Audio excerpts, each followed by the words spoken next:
ठरलं तर मग या मालिकेच्या 20 नोव्हेंबरच्या भागामध्ये अर्जुनची बिघडलेली तब्येत बघून कल्पना म्हणते, हे असं कसं काय, अचानकपणे कसा काय ताप आला? अर्जुन म्हणतो, एकदम हुडहुडी भरली. चैतन्य म्हणतो, केस सोबत डिस्कस करत असताना केस संदर्भातली आम्ही चर्चा करत होतो तेव्हा अचानक ते पडला.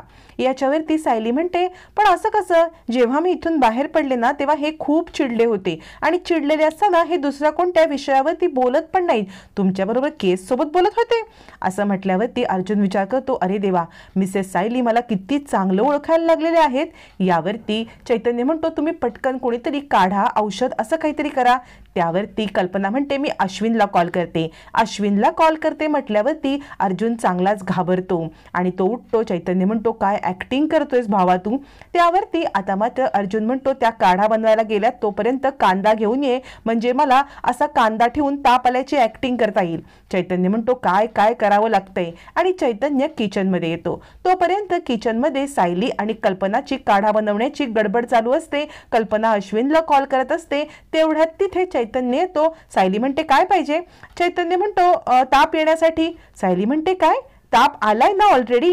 यावर चैतन्य म्हणतो, नाही नाही, म्हणजे ताप अजून यायचा आहे, थंडी वाजते, तुम्ही काढा करा, औषधाची गरज नाही, ताप यायला वेळ आहे. चैतन्य काहीतरी बोलून वेळ मारून नेतो. धावत पळत कांदा घेऊन वरती येतो आणि म्हणतो, एक वकील बनून आता चैतन्य गडकरीला काय काय करायला लागते मित्रासाठी, असं म्हणत पटकन कांदा फोडून तो अर्जुनला ठेवायला देतो. अर्जुन तोपर्यंत गरम स्वेटर वगैरे घालतो आणि तोपर्यंत काढा, औषधं सगळं घेऊन कल्पना आणि सायली आलेल्या असतात. धावत पळत अर्जुन बेडवर जातो. पटकन अंगावरती घेतो आणि झोपी जाण्याचा प्रयत्न करत असताना कल्पना म्हणते, काय रे चैतन्य, इतका कसला हा एसी लावून ठेवलेला आहेस? एसी बंद कर. चैतन्य म्हणतो, तुमच्या ह्या रिमोटचं मला काही कळत नाही, बंद चालू त्यात तो असाच राहिला. यावरती कल्पना म्हणते, अरे त्याला किती थंडी वाजती आहे, एसी बंद कर पहिला. आता मात्र काढा प्यायला अर्जुन नकार देत असतो. चैतन्य म्हणतो, तुम्ही एक काम करा ना, तुम्ही दोघींनी याच्यासाठी काहीतरी गरम गरम चहा किंवा पाणी वगैरे घेऊन या बरं. सायली म्हणते, यांना आधी काढाच पिऊ दे, काढा पिल्यावरती आपण औषध देऊया, ताप उतरायला पाहिजे ना. तेवढ्यात फोन केल्यावरती अश्विन धावत पळत येतो आणि चैतन्याला म्हणतो, उठ उठ, मला चेक करू दे. अश्विन आल्यावरती आता अर्जुनचं भांडं फुटणार असतं. अश्विन चेक करतो आणि तो म्हणतो, नाही, फार काही टेम्परेचर नाही आहे, एवढं सिरियस होण्यासारखं काहीच नाही आहे. यावरती अर्जुन म्हणतो, थंडी वाजते, थंडी वाजते, आणि तो डोळा मारून अश्विनला मी नाटक करतोय असं सांगतो. आता मात्र अश्विनला समजतं काहीतरी गडबड आहे. कल्पना म्हणते, काय रे अश्विन, खरंच सिरियस नाही आहे ना काय? अश्विन म्हणतो, नाही नाही, सिरियस नाही आहे, पण दादाला आता काढ्याची नाही, आल्याच्या चहाची गरज आहे. जा बरं तुम्ही दोघी जणी पटकन आल्याचा चहा करून या. कल्पना म्हणते, दोघींची काय गरज आहे, आल्याचा चहा एकटी करू शकते. आणि नंतर अश्विन म्हणतो, नाही नाही, एकीने गरम गरम पाणी आणा जा. अश्विन आता सांगतो की दोघींनी पटकन एकीने पाणी, एकीने गरम आल्याचा चहा असं घेऊन या बरं. असं म्हणत अश्विन पण अर्जुन आणि चैतन्य या दोघांच्या नाटकामध्ये सामील होतो आणि दोघींना खाली पाठवतो. तोपर्यंत इकडे अस्मिता सांगत असते, आपण न या सायलीला अडकवण्याचे जे जे प्लॅन करतायत ना ते आपल्यावरतीच बुमरँग होत आहेत आणि ती उलट हिरोईन सारखी सगळ्यांच्या समोर येते. आपण तिला सगळ्यांच्या नजरेत पाडण्याच्या ऐवजी हिरोईन बनवतोय, कळतंय का तुला तन्वी? काहीतरी हातपाय चालव, नाही तर हातावरती हात धरून बसशील आणि सगळं हातातून निसटून जाईल. असं म्हणत अस्मिता प्रियाला चढवत असते. तोपर्यंत अश्विन आता दार लावतो आणि म्हणतो, काय प्रकार आहे हा सगळा? मग अश्विन सगळं आता विचारतो की तुम्ही खोटं का बरं बोलताय? मग अर्जुन सांगतो, अरे मी मिसेस सायलीना पाडव्याचं भन्नाट गिफ्ट देणार आहे. त्यांना न आश्रमातील मुलांना, मधुभाऊंना भेटायचं आहे. त्यासाठी आता त्या आश्रमात निघाल्या होत्या. मग त्या आश्रमात जर मुलांना भेटल्या असत्या तर सगळं सरप्राईज फुटलं असतं ना, म्हणून त्यांना मला सरप्राईज द्यायचं आहे. याच कारणासाठी मी न हे सगळं करतोय. अश्विन म्हणतो, ठीक आहे, मला ना मम्माला आणि सायली वहिनींना खोटं बोलणं पटत नाहीये, पण ठीक आहे, सरप्राईज आहे. सायली वहिनीला कळलं पाहिजे की तुझं तिच्यावरती किती प्रेम आहे आणि आत्ता जर का आपण सरप्राईज नाही हे केलं तर खूप मोठी गडबड होईल, म्हणून ना मी तुमच्यामध्ये सामील आहे. पण काय पण बोल ना दादा, तू एकदम रोमॅन्टिक वगैरे भारी झालास हो. असं म्हणत तिघजण गप्पा मारत असताना कल्पना येते आणि म्हणते, काय रे चैतन्य, त्याला ताप आलाय, थंडी वाजते आणि दारं कसली बंद करून बसलायत? चैतन्य म्हणतो, अगं नाही कल्पना मावशी, बाहेरून थंड हवा येते ना, मग त्याला जास्त थंडी वाजते. असं म्हणत आता गरम पाणी, आल्याचा चहा असं सगळं जय्यत तयारी केलेली असते. अश्विन म्हणतो, तुम्ही दोघींनी जा खाली, आम्ही देतो त्याला. यावरती आता मात्र कल्पना म्हणते, टेम्परेचर किती आहे चेक कर बरं. अश्विन म्हणतो आत्ताच चेक करायला ठेवले, होईल चेक, तू थांब जरा.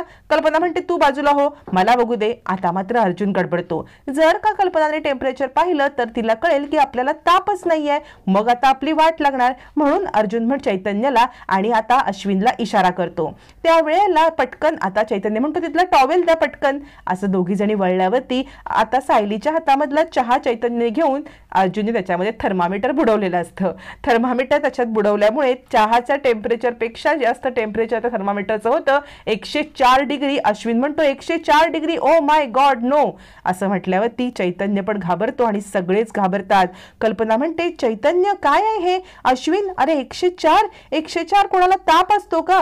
अश्विन म्हणतो नाही नाही, उतरेल तो ताप. तुम्ही एक काम करा बरं, थंड पाण्याच्या पट्ट्या डोक्यावरती ठेवायच्या आहेत. दोघींनी पटकन जाऊन थंड पाण्याच्या पट्ट्या आणा. कल्पना म्हणते परत दोघी जणी जाऊ? यावरती चैतन्य सांगतो हो मावशी, अगं पटकन घेऊन या तुम्ही दोघींनी. दोघींना खाली पाठवून यांची तिघांची पुन्हा नाटकं सुरू होतात.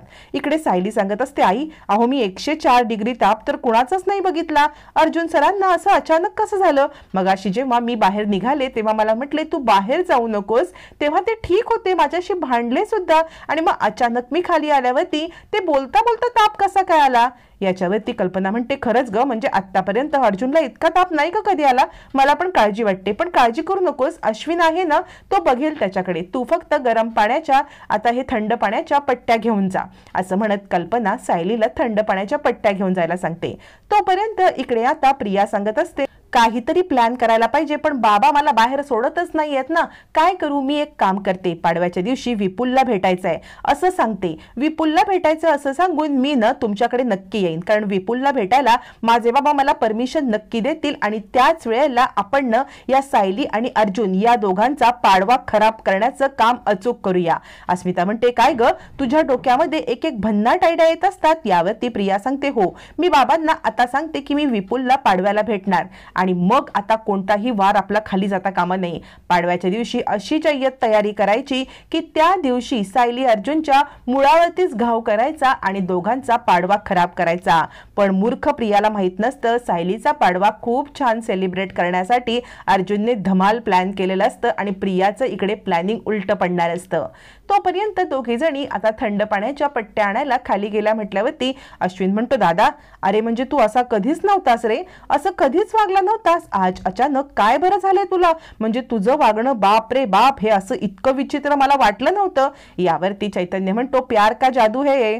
अरे सायली बहिणीशी लग्न केल्यापासून तिच्या इतकं प्रेमात पडलाय ना की काय सांगायचं, तिच्या प्रेमासाठी तो वाटेल ते करायला तयार होतोय. यावरती अर्जुन म्हणतो अरे अचानक त्या आल्या आणि मला सांगायला लागल्या की मी आश्रमात चालले त्या मुलांना गिफ्ट द्यायला. आता त्या मुलांना जर गेला भेटायला तर त्या सांगतील की नाही मुलं की अर्जुन दादाने आम्हाला सांगितलेलं आहे की तुला सरप्राईज म्हणून घरी आणायचं आहे, मग सगळं सरप्राईजची वाट लागली असती, मुलं बोललीच असती ना. असं म्हटल्यावरती आता मात्र चैतन्य म्हणतो हो तर. अर्जुन म्हणतो म्हणून तर मी हे सगळं नाटक केलं, म्हणजे मी त्यांना आधी सांगत होतो की तुम्ही जाऊ नका, तरी सुद्धा त्या ऐकायलाच तयार नाहीत, त्या जायला निघाल्या. मग माझ्याकडे कोणता पर्याय होता? मग मी हा पर्याय निवडला, मी तापाची ऍक्टिंग केली, कसं त्यांना जाण्यापासून अडकवलं. असं म्हणत अर्जुनने खूप मोठा खुलासा केल्यावरती सायली नेमकं थंड पाण्याच्या पट्ट्या घेऊन आलेली असते आणि ती हे सगळं ऐकते. चैतन्य हे बघतो आणि अर्जुनला गप्प बस असं म्हणत असतो, पण अश्विन म्हणतो दादा काय भारी ऍक्टिंग केलीस रे तू. आणि हे सगळं सायली ऐकते. चैतन्य बघत बसतो, दोघांना इशारे करतो, पण दोघांना इशारे काही कळत नाहीत.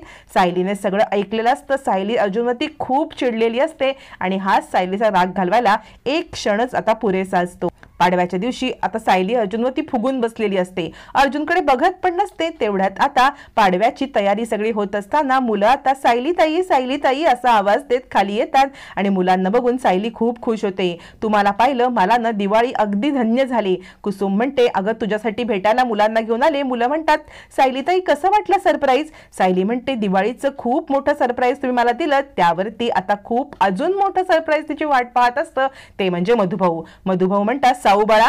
आता मधुभाऊंची एंट्री झाल्यावरती सायली धावत लहान मुलीसारखी जाऊन मधुभाऊंना मिठी मारते आणि तुम्ही आलात मधुभाऊ. याच्यावरती मधुभाऊ आता घरामध्ये एंटर करतात, सायलीचं वैभव बघतात.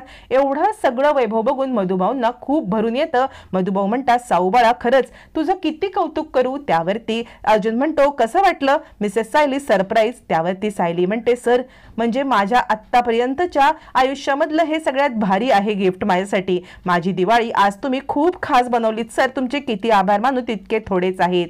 सायलीचा राग क्षणात अर्जुनने पळवून घालवलेला असतो.